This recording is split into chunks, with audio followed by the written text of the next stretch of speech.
Hey there, and thank you for joining me.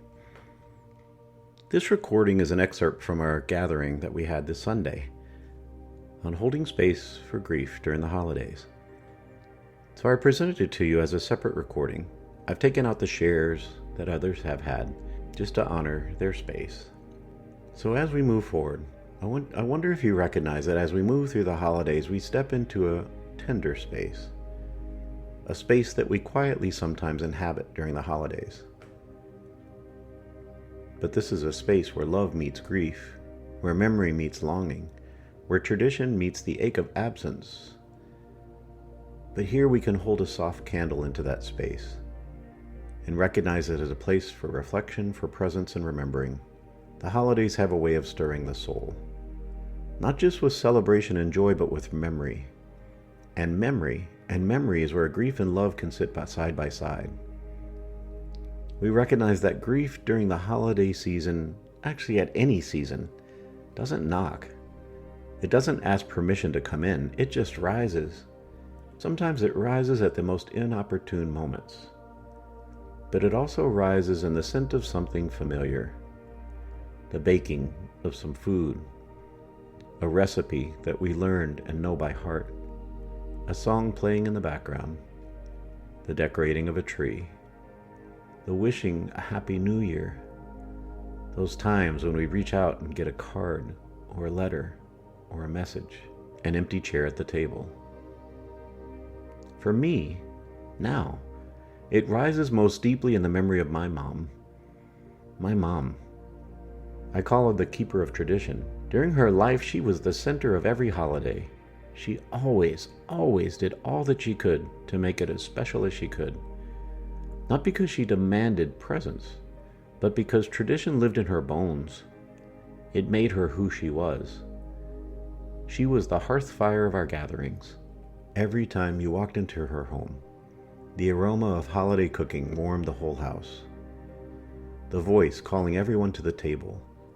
The times that we gathered and set the table together, decorated her tree together, held space for each other. She was the quiet glue that kept the family stitched together. She didn't just host the holiday, she held them.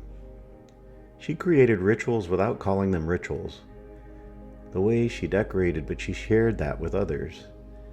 The way she timed the meals, but always included others in the preparation. The stories that she told every single year, like they were being told the first time. And when she left this world, those rituals didn't disappear. Her love didn't abandon us. It all just shifted. So now when the holidays arrive, I feel her in the silence before gathering starts, in the way I cook a recipe, in the way I decorate my tree, in the way I reach out to my family, in the pause before I open the oven, in the moment when I light the tree. She's not missing. She's woven into everything. And in this way, I see grief as love remembered. I invite you to think about this. Grief isn't the opposite of love. Grief is love transformed. It's the place where the heart says, I remember how deeply this person shaped me. Grief rises because love was real. If love wasn't there, there'd be no grief. Grief rises because connection matters, because the person we seem to have lost helped us become who we are, and they're still there. And holiday grief is sacred. It reminds us how deeply we were held in the traditions of our lives. So in my teachings, I teach that we don't push grief away, but we don't force joy either. We hold space for both. We allow this recognition that this person shaped us. We hold space for the ache and the gratitude, for the sorrow and the warmth, for the longing and the laughter, for the tears and the tradition. Grief isn't a sign that something is wrong. It's a sign that something was right. When I feel the heaviness of my mom's loss, I return to her traditions. I return to those moments. And I recognize I'm doing this not to recreate the past, but to honor the love that shaped me. I see that tradition becomes a bridge between what was and what remains and what's to come.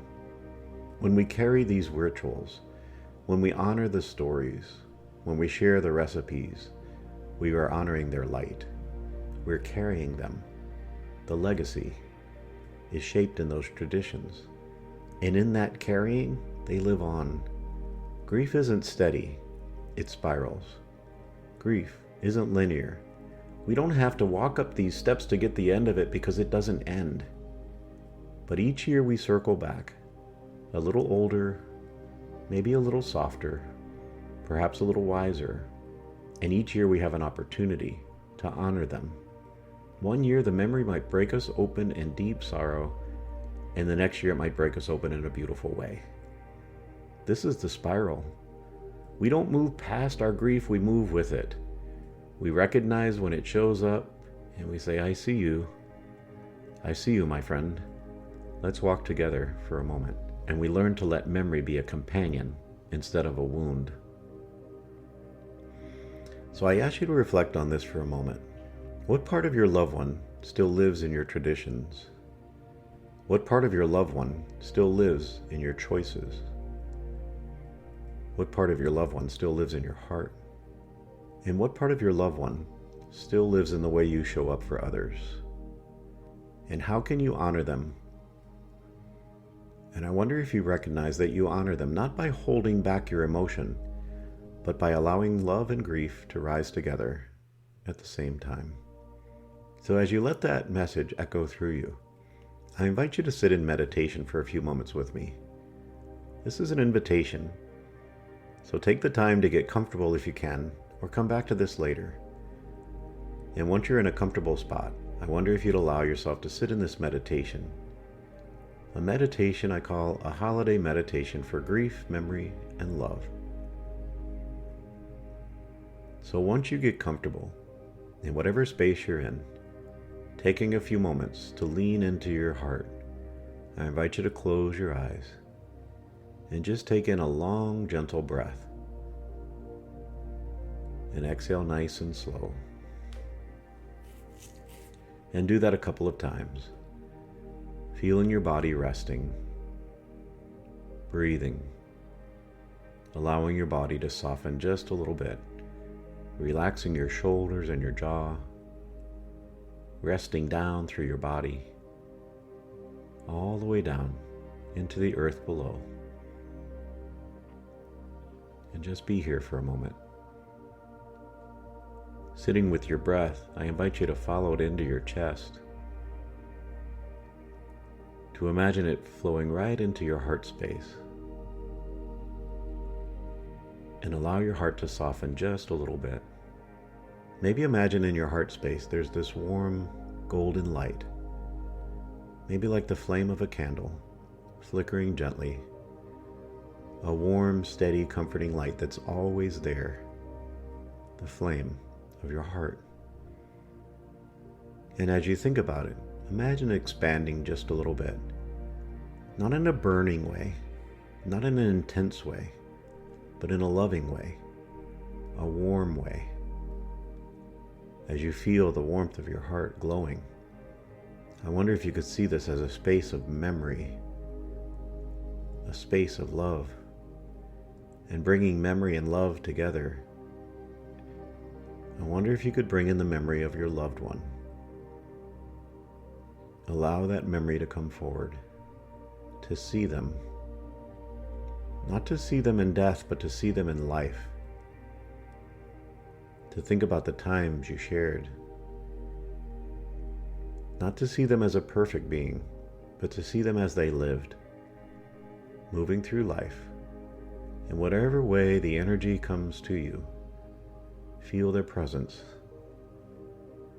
feel the memory, without trying to judge it or expecting it to be a certain way.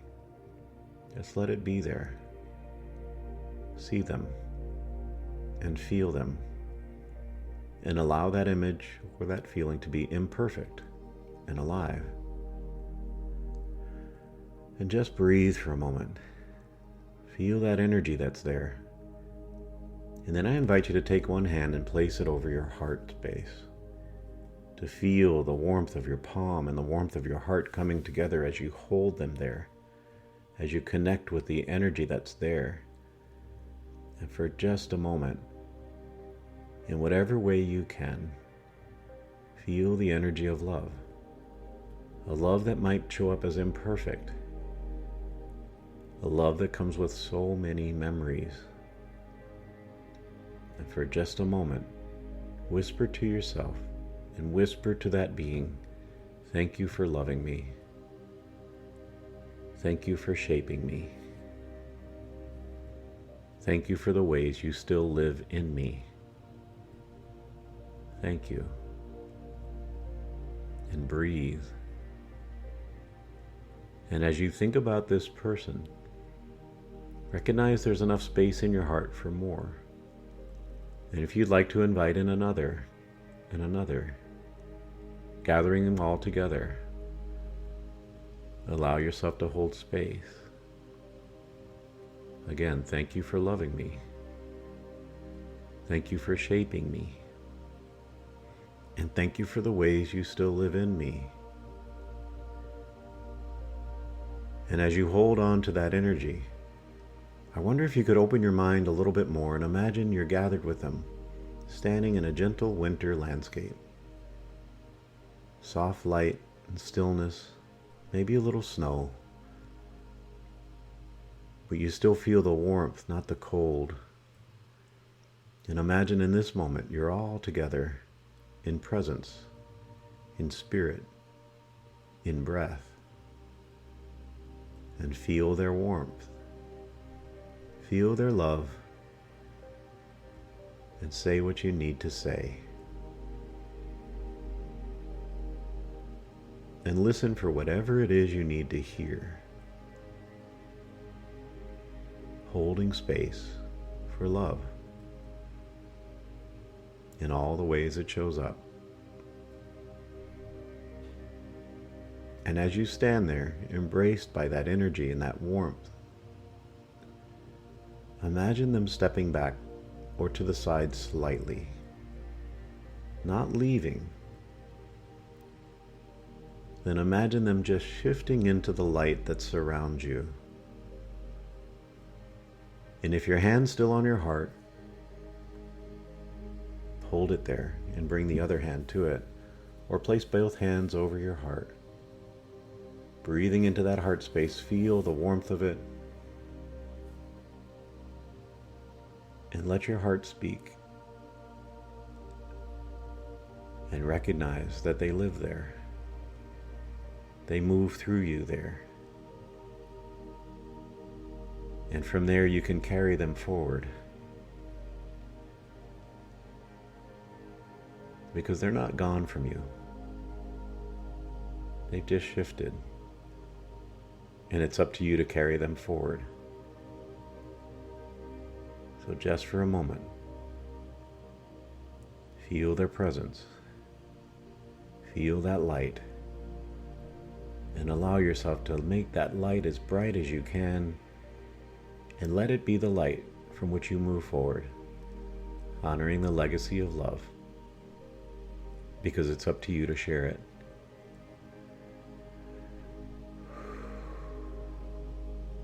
And then take in one nice final deep breath. Exhale nice and slow in whatever way you feel called to. And then when you're ready, open your eyes gently. Feel the space around you. Feel their presence still with you. And honor that energy. So I thank you for going on this journey with me, for walking this spiral today. To recognize that holiday grief isn't something to hide, it isn't something to fix, it's something that we can honor. It's a reminder of how deeply we have loved and how deeply we were loved in return. So as you move forward through this season, remember that grief is simply love making its way through your body, through your heart, and it's a sacred echo of the connection that shaped you. I invite you to think about traditions as you move through the days ahead, and to share those traditions. Take a picture or share a story. Take a picture of your tree or a cookie or a recipe or something. Share the tradition and honor that truth. It's been my honor to share this memory with you. And always remember, love is the way and truth is the path. I'm Coach Bill Sullivan, and I'll see you next time.